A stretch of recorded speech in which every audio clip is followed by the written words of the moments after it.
Hey everyone, how's it going? Welcome or welcome back to Chef Vic Cuisine. Today, we're making ramen. Now, prepare to go on a culinary trip to Japan with this aromatic, mouth-watering ramen dish. This is so good, and you're gonna know yourself once you make this at home. So, without further ado, let's get started.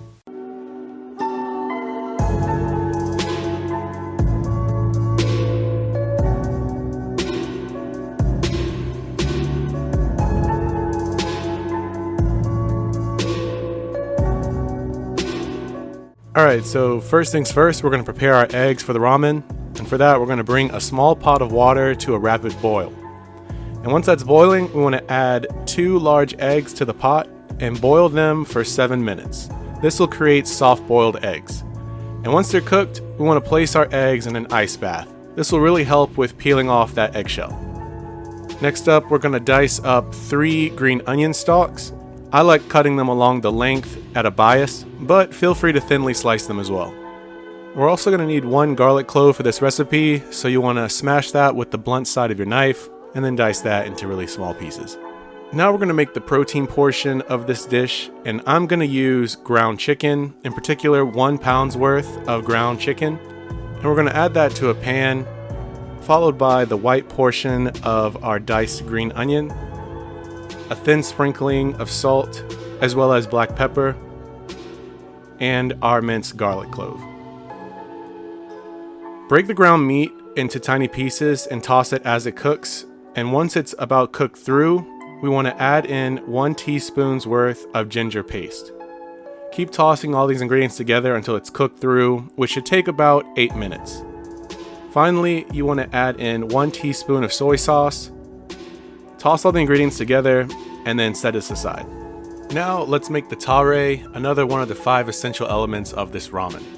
I'm going to make a shoyu based one, and for that we're going to add a 1/4 cup's worth of soy sauce into a small saucepan, followed by 1 tablespoon of mirin and 1 tablespoon of granulated white sugar. We're going to mix this over medium-low heat, or 249 degrees Fahrenheit or 120 degrees Celsius. Whisk this until the sugar dissolves and then remove it from the heat. While instant ramen can be tasty, making your own broth from scratch is the ultimate way to take your ramen to the next level. In particular, customizing the tare that we use. Now we want to take our soft-boiled eggs and remove them from their shell, and then we want to dip our eggs into the tare to add some great flavor to them. Now let's move on to a super important step in making ramen, the noodles.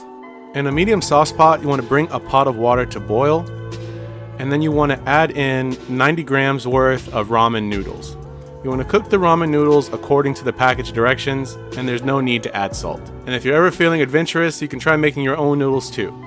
Once the noodles have been cooked and been removed from the boiling water, we want to add in a handful of mung bean sprouts into the boiling water. I like adding them using a fine mesh sieve. And we're going to blanch these for about 1 minute. This helps to soften the vegetables. And we're also going to follow that up with the leaves from 1 head of bok choy, blanching those for another 1 minute. Alright, now let's make that delicious broth for our ramen. In a medium sauce pot, we want to add in 1.5 cups of high quality chicken broth, 1 teaspoon of ghee butter, another garlic clove minced, as well as 1 teaspoon of ginger paste. 1 sheet of nori or seaweed. Whisk and heat all of these ingredients together over medium-low heat, or 249 degrees Fahrenheit or 120 degrees Celsius, stirring them to infuse all that umami flavor.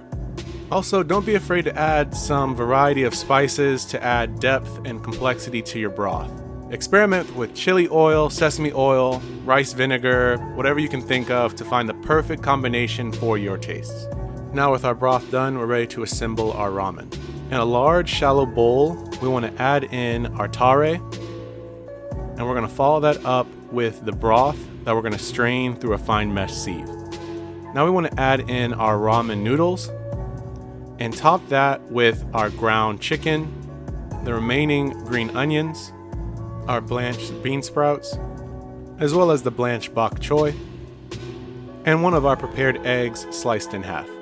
And finally, we want to top this dish with some sesame seeds. Remember that we eat with our eyes first, so take the time to present your ramen in an engaging way. Use a variety of colorful ingredients and arrange them in an attractive way to make your bowl look as good as it tastes. And just like that, you've made traditional ramen right at home. Each spoonful of this dish is so satisfying, and this recipe makes enough for 2 servings. I even added a bit of pickled ginger for some more depth of flavor. I really hope you enjoyed the process of making this ramen, and I do hope you try it at home yourselves. And when you do, be sure to tag me at Chef Vic Cuisine or hashtag Chef Vic Cuisine so I can see your awesome takes on this recipe. As always, this recipe and many more can be found in my cookbook, Chef Vic Cuisine Volume 3, Upgrading Your Inner Chef. And that's available on Amazon, and I'll be sure to leave a link to that in my description box. And feel free to click the pop-up on your screen for more information on that as well. Thank you all so much for watching. I really hope you enjoyed this recipe, and if you did, make sure to smash that like button for me. It's one of the best ways to help out the channel and show your support. And if you're new to the channel, my name is Victor, and welcome to Chef Vic Cuisine. I like creating new recipes each and every week that you can make at home for yourself, your family, or your friends. So if that sounds interesting to you, make sure to hit that subscribe button too. And sharing is caring, so if you think someone else will enjoy this recipe just as much as you did, feel free to share this with all your family and friends. And stay tuned for next week where I show you a 5-star quality recipe, my lobster bisque. It is so good, and it's actually a lot easier than you think to make.